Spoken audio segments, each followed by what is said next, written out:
নদী ভাঙাৰ কাৰণে ঘৰ গৈ অকণমান চৰকাৰী মাটি অকণ দখল কৰিছে। লগে লগে হিমন্ত বিশ্ব শৰ্মাৰ বুলডোজাৰ গৈ আমাৰ দুখীয়া অসমীয়া এই মুছলমান মানুহবিলাকৰ ঘৰবিলাক ভাঙি দিয়ে নে নিদিয়ে ৰাইজক? দিয়ে নে নিদিয়ে? নামনি অসমৰ ধৰ্মীয় সংখ্যালঘু এলেকাসমূহত এইদৰেই আগ্ৰাসী ৰূপত অখিল গগৈ।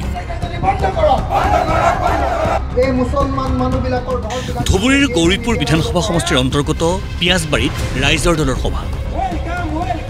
বিজেপি আৰু AIDFৰ বিৰুদ্ধে সৰব অখিল গগৈ। নামনিৰ মুছলমান আৰু উজনি অসমৰ হিন্দু ৰাইজলৈ অখিলৰ আহ্বান। নামনি অসমৰ মুছলমান মানুহে যে এইবাৰ AIDFক বিদায় দিবলৈ সিদ্ধান্ত লৈছে সেই কথাটো উজনিৰ ৰাইজক জনাবৰ কাৰণে মই মাজে মাজে নামনি অসমলৈ আহি আছোঁ। আৰু নামনি অসমৰ মুছলমান ৰাইজে মোক স্পষ্টকৈ কৈছে যে AIDFক আমি কোনো পধ্যে এইবাৰ ভোট নিদিওঁ। AIDF এইবাৰ অসমত নীল মাৰিব বুলি মোক মানুহে কৈ আছে। গতিকে মই উজনিৰ ৰাইজক ক'ব খুজিছোঁ, উজনিৰ ৰাইজে সকলোৱে জানি লোৱা দৰকাৰ যে মুছলমান ৰাইজে মুছলমান সাম্প্ৰদায়িক দল AIDFক বিদায় দিব খুজিছে। আমি হিন্দু মানুহেও হিন্দু সাম্প্ৰদায়িক দল বিজেপিক বিদায় দিব লাগিব।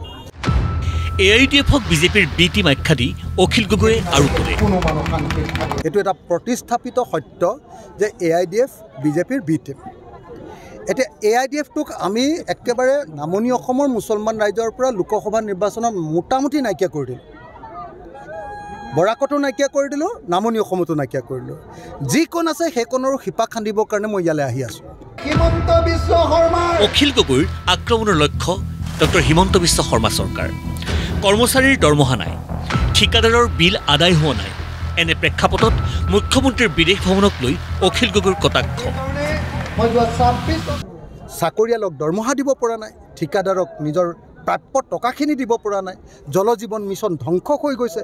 জলসিঞ্চন ডিপাৰ্টমেণ্ট সকলো ডিপাৰ্টমেণ্ট মিলি এতিয়া এই চৰকাৰে অতি কমেও 35,000 কোটি টকা অকল ঠিকাদাৰক দিবলৈ বাকী আছে। সাংঘাতিক ধৰণে এই চৰকাৰখন দেউলীয়া চৰকাৰ, এই চৰকাৰখন লাওলোৱা চৰকাৰ পৰিণত হৈছে। চৰকাৰ মুখ্যমন্ত্ৰী উপায় নাই যে অসমৰ মানুহে হাল্লা লগাব, সেইকাৰণে বিহুৰ সময়ত তেওঁ লুকাই থাকিবৰ কাৰণে নেদাৰলেণ্ডলৈ গৈছে। পিছে কেৱল বিজেপি বা AIDF নহয়, অখিল গগৈৰ আক্ৰমণৰ পৰা ৰেহাই নেপালে মিত্ৰ কংগ্ৰেছেও। বিৰোধীৰ সুস্থিৰ মিত্ৰতা নোহোৱাৰ বাবে কংগ্ৰেছকেই সৰ্বদোষ দিয়া অখিল গগৈৰ যুক্তি। ভূপেন বৰা ডাঙৰীয়াই মুখেৰে কৈ আছে যে আমি ডিষ্ট্ৰিক্ট লেভেলত মানে বুজাবুজি কৰিবলৈ কৈছোঁ। ডিষ্ট্ৰিক্ট কমিটিবিলাকে কৈছে যে আমাক কোনো পধ্যে বুজাবুজি কৰিবলৈ কোনো নিৰ্দেশ দিয়া নাই। যাৰ ফলস্বৰূপে এতিয়া বিজেপি আৰু AJP একলগ হৈছে। চৰকাৰী পক্ষ, তেওঁলোক এডভান্টেজিয়াছ পজিশ্যনত থাকে, তেওঁলোকৰ টকা পইচা বেছি, তেওঁলোকৰ দাদাগিৰি বেছি, তেওঁলোকৰ প্ৰশাসন আছে। তাৰ পাছতো তেওঁলোক একলগ হৈছে BJP আৰু AJP। আৰু আমি বিৰোধী পক্ষত আছোঁ, তাৰ পাছতো কিন্তু কংগ্ৰেছ টিঙৰ পৰা নমা নাই। কংগ্ৰেছৰ এইটো বিৰাট ডাঙৰ প্ৰব্লেম, নিজৰ ভিতৰত কাজিয়া। আজি আমি ইমান দিন ধৰি একলগ হৈ যাব পাৰিলোহেঁতেন। ভূপেন বৰা ডাঙৰীয়াই একলগ হোৱাটো বিচাৰে, আকৌ তাৰপিছত আপোনাৰ যেতিয়াই ভূপেন বৰা ডাঙৰীয়াই একলগ হোৱাটো বিচাৰে, প্ৰদ্যুৎ বৰদলৈয়ে একলগ হোৱাটো নিবিচাৰে।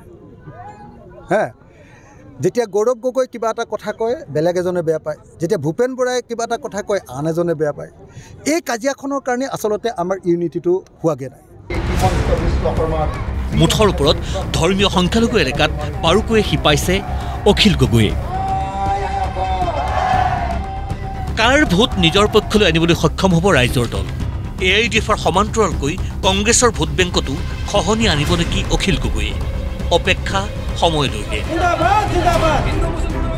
পৰ্বতঝোৰাৰ পৰা দিলৱাৰ হুছেইনৰ ৰিপৰ্ট, প্ৰতিদিন টাইম।